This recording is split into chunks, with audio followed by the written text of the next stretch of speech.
Setiap orang tentu ingin hidup sehat hingga usia lanjut ya, tetap prima, tetap fit di usia lanjut. Pasti semua orang berharap seperti itu. Ya. Karena itu ketika Anda ingin menginginkan hal itu, maka Anda harus menyiapkan pola hidup dan pola makan yang baik ketika usia muda ya, sebelum usia lanjut. Nah, kali ini saya akan mengajak Anda untuk melihat satu fenomena yang menarik, yaitu fenomena sehat di usia lansia, tetapi pola hidup dan pola makannya tidak sesuai dengan teorinya, yaitu pola hidup dan pola makan yang sehat. Tetapi sehat di usia lansia. Saya akan cerita tentang kondisi bapak saya, ya, bagaimana sangat fenomenal. Anda bisa tarik pelajaran sendiri nantinya, meskipun saya juga akan memberikan atau memberikan pendapat tentang kesehatan bapak saya itu sebagai suatu pelajaran, tetapi Anda juga bisa menarik kesimpulannya sendiri ya. Karena itu ikuti sampai pada akhir tayangan kali ini ya. Ikuti cerita tentang bapak saya ini ya. Bapak saya saat ini usia 80 tahun, menginjak 81 tahun di tahun 2024 ini. Beliau adalah perokok berat. Hingga saat ini beliau merokok rata-rata bisa sampai 24 batang per harinya ya, atau 2 pak per harinya. Kalau menurut WHO ini termasuk golongan perokok berat, apalagi rokoknya jenis kretek. Kalau menurut para perokok, rokok kretek itu termasuk dedengkot perokok ya. Jadi sangat berat lah katanya ya mengenai rokok kretek itu. Tapi saya tidak tahu apakah benar demikian karena saya bukan perokok. Ya. Jadi bapak saya sangat menyukai rokok berat, perokok berat ya.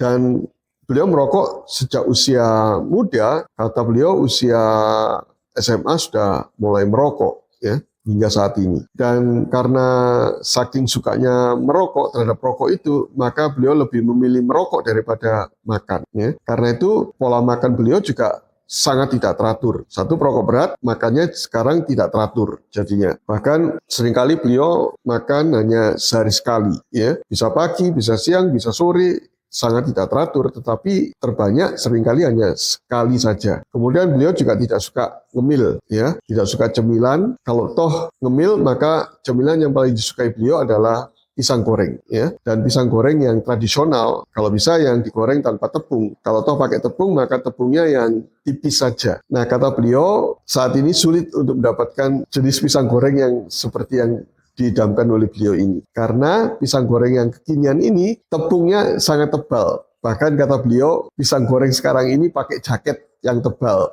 Ya, bahasa tepungnya itu untuk membahasakan tepung yang tebal itu adalah jaket kata beliau. Ya. Dan beliau juga tidak suka dengan makanan kekinian. Contoh masih pada pisang goreng. Ketika pisang goreng kekinian kan seringkali tidak hanya pisang goreng saja, tetapi diberikan topping macam-macam. Bisa parutan keju, bisa mesis, bisa butiran-butiran coklat, atau bahkan ditambah juga dengan susu kental manis ya, yang yang diberikan di atasnya sebagai topping. Ya. Bila disuguhkan pisang goreng jenis demikian, ya, ketika kami menyuguhkannya, maka selalu disingkirkanlah topping-topping itu. Yang diambil hanya pisang gorengnya saja. Dan beliau juga mengatakan aneh dengan makanan-makanan sekarang ini yang berbagai macam jenisnya yang menurut beliau terlalu manis, terlalu gurih ya. Beliau senang yang makanan tradisional. Artinya beliau juga tidak suka dengan makanan-makanan junk food jadinya. Jadi makanan-makanan kekinian itu dianggap sebagai sesuatu yang aneh. Mungkin memang beliau orang yang ortodok ya, yang kuno jadinya. Perokok berat, makannya tidak teratur, seringkali sehari sekali. Kemudian dari sisi pola hidup yang lainnya yang kurang baik ya, yaitu tidur. Tidur beliau sangat kurang. Beliau suka begadang, apalagi kalau ada teman ngobrol sambil merokok. Waduh, itu bisa sampai jam 3 pagi baru berangkat tidur ya. Dan jam 5, jam 6 sudah bangun. Ya, jadi bangunnya pagi juga jadinya. Karena itu kualitas tidurnya atau kuantitas tidurnya juga sangat kurang. Padahal tidur sangat penting untuk perbaikan tubuh supaya tidak terkena penyakit-penyakit kronis yang tergabung dalam sindroma metabolik. Ya. Ini sudah tidak sesuai. Kemudian berikutnya adalah dari sisi pola hidup yang lain, yaitu olahraga. Beliau tidak suka olahraga. Sejak muda tidak suka olahraga. Bahkan cenderung benci dengan olahraga. Kalau ada mata pelajaran olahraga, kalau bisa sembunyi-sembunyi menghindari. Ya. Kalau bisa, ya, kalau terpaksa barulah dilaksanakan. Ya. Jadi ada 4 hal: perokok berat, makan tidak teratur, kemudian tidurnya kurang, dan tidak suka olahraga. Tetapi yang fenomenal adalah hasil laboratorium beliau relatif baik dan terhindar dari sindrom metabolik. Beliau tidak obesitas. Lingkar perutnya juga tidak lebih dari 90 sebagai seorang lelaki ya, sebagai pria. Ya. Kemudian gula darahnya, meskipun gula darahnya sesuai dengan hasil laboratorium tahun 2022 ini agak tinggi sedikit ya, 102. Ya, batasnya kan kurang dari 100 ya. Tetapi ketika saya cek di lain kesempatan untuk puasanya, beliau cenderung di bawah 80 bahkan. Ya. Lalu kemudian trigliseridanya sangat baik sekali, HDL-nya juga baik, padahal perokok. Perokok biasanya HDL-nya rendah karena keradangan disebabkan oleh rokoknya tadi kan. Tapi ternyata HDL-nya juga sangat baik. Rasio TG dibagi HDL ternyata di bawah 2. Itu sangat baik, resiko rendah terhadap gangguan pembuluh darah. Ya. Kemudian tensi beliau itu rata-rata di bawah 120/80. Secara keseluruhan, beliau tidak masuk ke dalam penderita sindrom metabolik. Dan terbukti tidak ada hipertensi, tidak ada kencing manis, tidak ada gangguan ginjal, tidak ada gangguan jantung. Ya. Meskipun memang 2 tahun terakhir ketika kami periksakan rekam jantung, ada tanda-tanda gangguan koronernya. Tapi sampai sejauh ini beliau tidak pernah mengeluh nyeri dada, sesak karena jantung, tidak pernah dikeluhkan seperti itu. Ya. Sangat fenomena.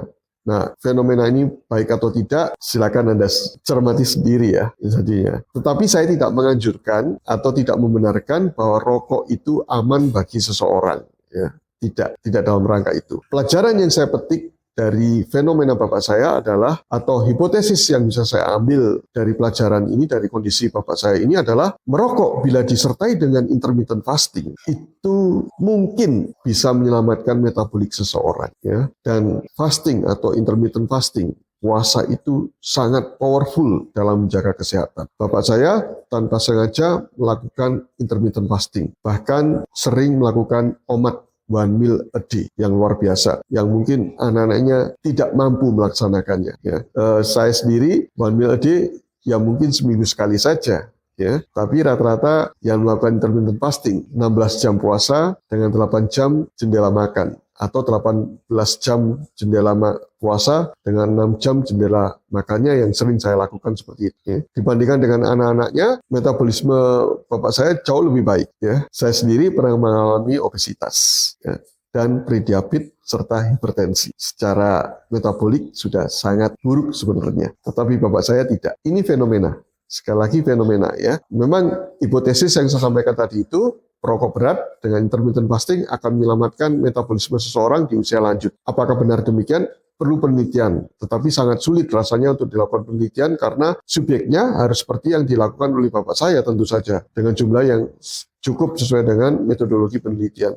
Rasanya sangat sulit untuk mendapatkannya. Karena fenomena saat ini yang terjadi di masyarakat, justru orang yang merokok makannya juga lahap, sedang makan, apalagi makan yang karbohidrat tinggi, manis-manis, bertepung, ya, itu disukai. Merokok lagi. Anak-anak muda sekarang kan demikian. Merokok pakai vape, ya, yang modern saat ini, padahal sama saja dampaknya dengan rokok-rokok yang lainnya, pasti disertai dengan minuman kekinian yang banyak mengandung gula dan tepung, ya, atau karbohidrat tinggi. Itu sangat berbahaya sekali. Rokok sudah berbahaya bagi kesehatan. Gula saat ini disebut sebagai neotoksin, bahkan sebagai new tobacco, ya, rokok baru jadinya. Ketika dua-duanya digabung, rokok dengan konsumsi karbohidrat yang tinggi, maka daya rusaknya pasti berlipat-lipat ganda jadinya. Nah, ini peringatan bagi Anda, ketika Anda merokok, hati-hati konsumsi Anda, ya, konsumsi makanan Anda jadinya. Ya. Nah, sekali lagi saya tidak menganjurkan Anda untuk merokok dan tidak menyatakan bahwa merokok itu sehat. Tetapi ketika Anda merokok dan pelahap, senang makan, hati-hati, sindrom metabolik akan lebih cepat terjadi. Kerusakan di dalam tubuh Anda akan jauh lebih berat lagi. Ya. Dan intermittent fasting itu sangat menyehatkan. Bila Anda tertarik dengan intermittent fasting, maka Anda bisa simak di video-video saya, manfaat dari intermittent fasting dan cara melakukan intermittent fasting. Linknya saya cantumkan di deskripsi ya. Oh ya, satu lagi yang disesali oleh bapak saya, yaitu saat ini beliau kalau jalan sangat pelan sekali, lambat sekali. Ya lansia banget lah jalannya itu. Meskipun tidak pernah kena stroke, tidak pernah gangguan pikiran, artinya secara otak masih jernih, tetapi untuk melangkah itu sangat lansia banget ya. Dan menurut saya ketika saya jelaskan kepada beliau bahwa itu disebabkan karena otot beliau yang kecil. Karena beliau tidak suka olahraga di masa mudanya, dampaknya ketika usia tua kehilangan ototnya untuk bergerak. Karena itu selain kemampuan untuk melangkah juga berkurang, ternyata beliau juga bungkuk jadinya. Otot-otot punggungnya tidak kuat menyangga tubuhnya sehingga membungkuk. Demikian. Itu yang disesali. Dan beliau bertanya apakah ada cara untuk mengembalikan di usia lanjut ini. Saya tidak berani menjawabnya karena saya tidak berani memberikan harapan yang muluk-muluk pada beliau. Bila Anda punya tipsnya untuk memulihkan lagi otot-otot dalam waktu singkat di usia lanjut, bila ada, silakan tulis di kolom komentar ya. Bantu saya untuk menjawab kepada beliau. Ya. Demikian sharing saya mengenai suatu fenomena tentang ayah saya, tentang kesehatan bapak saya, ya, yang fenomenal ini, ya, sehat secara metabolik meskipun perokok berat, ya, suatu fenomena saja hal ini ya. Apakah ini menjadi pelajaran yang baik atau pelajaran yang kurang baik? Anda ambil hikmahnya saja ya. Satu quotes dari bapak saya, jangan bertemu dada karena pengalaman, ya, meskipun pengalaman adalah guru yang terbaik. Artinya kita bisa memakai pengalaman dari orang tua saya, bapak saya, untuk mengambil yang baik agar tidak terjadi penyesalan di kemudian hari. Di usia lanjut tetap fit. Demikian sharing saya, bila bermanfaat bisa bagikan kepada yang lainnya. Salam sehat dari saya Dr. Oi, stay healthy.